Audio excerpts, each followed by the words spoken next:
Oke, mari kita bahas ini. Kita semua pasti pernah merasakannya kan? Rasa lelah yang sepertinya nggak mau hilang, nggak peduli udah berapa cangkir kopi yang kita minum. Tapi, gimana kalau saya bilang kalau masalah tidur kita semua ini bukanlah sebuah kebetulan, tapi justru hasil dari sebuah rancangan?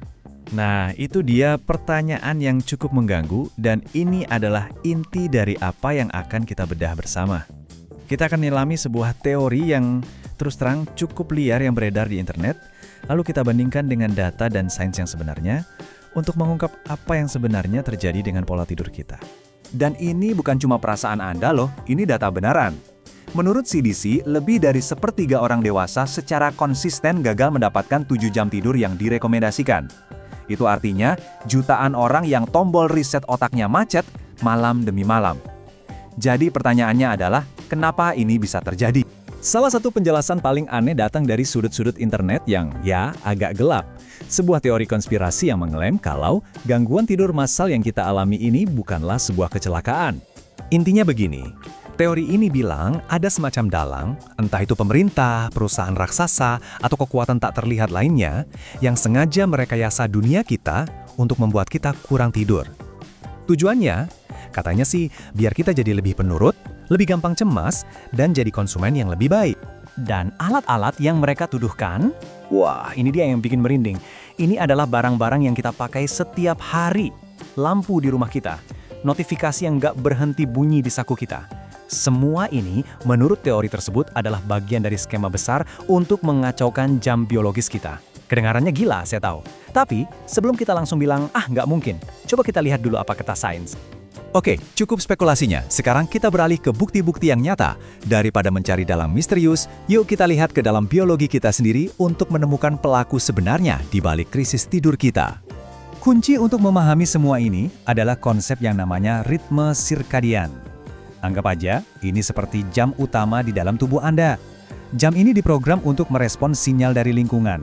Dan sinyal yang paling kuat adalah cahaya. Nah, disinilah semuanya jadi menarik banget, di mana fakta dan fiksi itu nyaris bersentuhan. Teori konspirasi mengklaim LED itu sengaja dirancang untuk menekan melatonin. Sains dari sumber sekelas Harvard Health mengonfirmasi bahwa cahaya biru dari LED dan layar memang sangat kuat dalam menekan melatonin. Jadi, efeknya itu 100% nyata, tapi niat jahat di baliknya, nah, itu yang nggak terbukti. Masalahnya bukan konspirasi, ini soal fisika. Dan inilah gambaran pelakunya di dunia nyata. Pemandangan yang kita semua kenal banget kan? Setiap kali Anda menatap layar itu di dalam gelap, Anda secara harfiah mengirim sinyal ke otak, "Hei, tetap bangun, ini masih siang." Tanpa sadar, kita sedang meretas jam biologis kita sendiri. Kalau Anda masih berpikir ini semua cuma masalah sepele, siap-siap. Ini bukan dari forum konspirasi loh, ini langsung dari Badan Riset Kanker Organisasi Kesehatan Dunia atau WHO. Mereka menemukan bahwa terus-menerus mengacaukan siklus tidur bangun lewat kerja shift malam itu sangat berbahaya, sampai-sampai diklasifikasikan sebagai kemungkinan karsinogenik bagi manusia. Betul, bisa memicu kanker.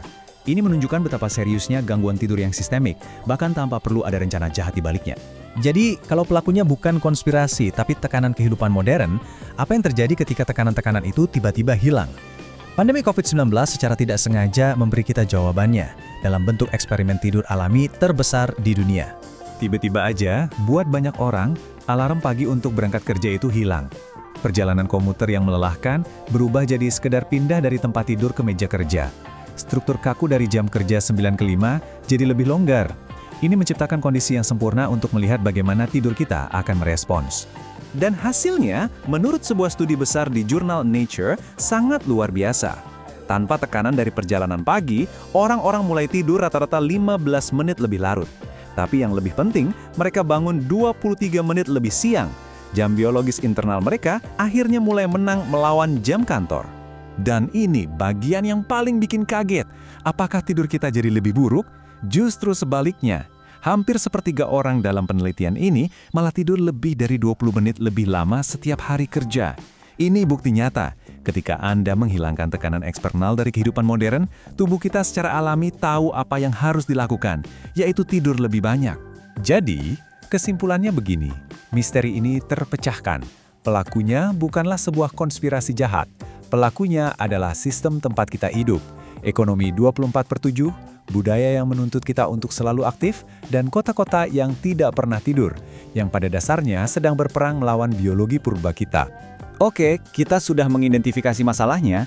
Ini bukan mereka, ini adalah kita dan lingkungan yang kita ciptakan. Kabar baiknya adalah, itu berarti kita punya kekuatan untuk melawannya. Jadi, sekarang mari kita bahas bagaimana kita bisa membangun pertahanan kita sendiri. Berdasarkan semua yang telah kita pelajari, kita bisa menyusun sebuah rencana.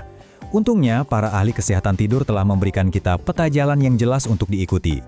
3 langkah pertama ini adalah fondasinya. Nomor 1, kalibrasi ulang jam tubuh Anda.